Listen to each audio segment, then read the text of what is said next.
Good morning. How are you today? The sun may be out, but it is cold. It's ice cold out here. Well, going backwards in time, just the last evening, sometime after 7:30 p.m., we had our feared leader, Mr. Trump, talking to voters in Georgia, telling them he'd won. You know, it's just so amazing. And then he talked about how if he'd really lost, he would be a gracious loser. Grace is not the word that comes to mind in anything this man has ever done. I mean, just, pause for a second and imagine him playing golf. Now, I don't play golf, my brother did, and though I didn't play, I sure know what looks graceful. A swing, a poise, even among, heavier men. This guy, grace doesn't exist. Not in his games, nor in his workaday life. Better to compare him to a mobster all the time. Now, on Monday on MSNBC, on Ari's show, I think they're going to do a special on whether or not we should indict and prosecute Mr. Trump after he leaves office. And I may or may not be on the show. I've been asked if I would appear. And, it depends on what else happens, what crazy things happen in our world.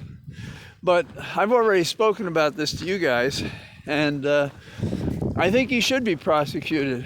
But let me drill down a little bit more on this.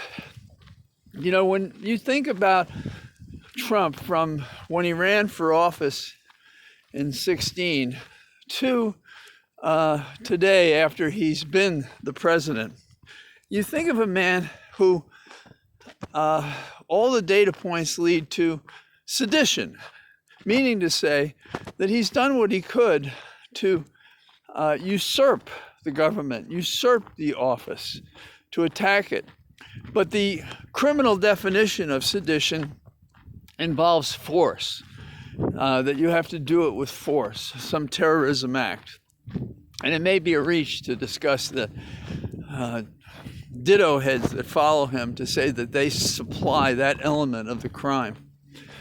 But the other crime that I believe he's done, which is all-encompassing, is his treasonous conduct, which is that with a foreign power, he ran for office in 2016, and with all manner of interference, which was the subject of a truncated investigation by Bob Mueller, we know that he was associated with them, and we've seen day by day as it unfolded, and those of us who read the huge document know that what he did was he deferred to another nation. And when in office, he repeatedly made choices that favored Russia in his conduct and not America, that compromised us in trade, that compromised us in defense, that compromised our reputation around the world, that deferred to strongmen, other dictators, that he praised them.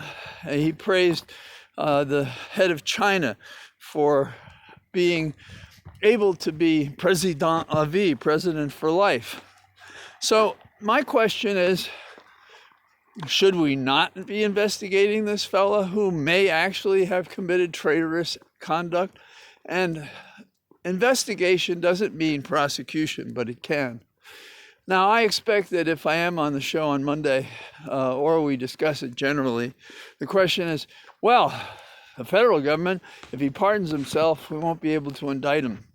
I've spoken about this a little bit before, and it's just like, say I prosecute a case and there's a question about a search warrant.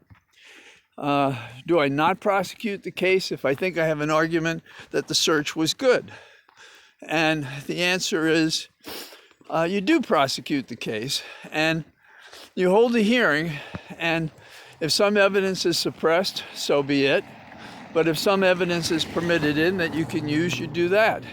If there's a treaty with a foreign government, you cannot prosecute a crime before that treaty is effective and for the crimes that that nation state has agreed to. Do you prosecute the case? Yes, you do. And I've had both of those instances in my own career. So What do you do in this case? Well, if you believe the pardon is unconstitutional and void and doesn't apply to Trump and perhaps to the other people with whom he had an interest in, it just becomes another issue in the case. And you wait until they bring up the issue, oh, this prosecution is barred because he had a pardon. Well, no, that's not the end of it. So I think that the more we see Trump be not just a gracious loser, but a usurper of our government, a foil for foreign nation states, the more it has to become obvious that he hasn't learned his lesson. Remember, after the impeachment, Senator Collins said, oh, I think he learned his lesson from this, and almost immediately had a press conference saying, no, I didn't. It was unfair and it was wrong and they never should have prosecuted me. Well, this is a guy that doesn't learn easily, and he has to be compelled to be lawful, as do many of his allies and lackeys. So my vote is, as I think probably most of yours, is we can't let this go by the by. We have to deal with it. We have to have an extraction. He can never be president again, and we have to see to it that the reason are the crimes that we've seen that were laid out before us for all of us to see. So anyhow, enough of that. Get out. I've noticed I've gotten warmer talking about this. So I'll talk to you tomorrow. Bye-bye.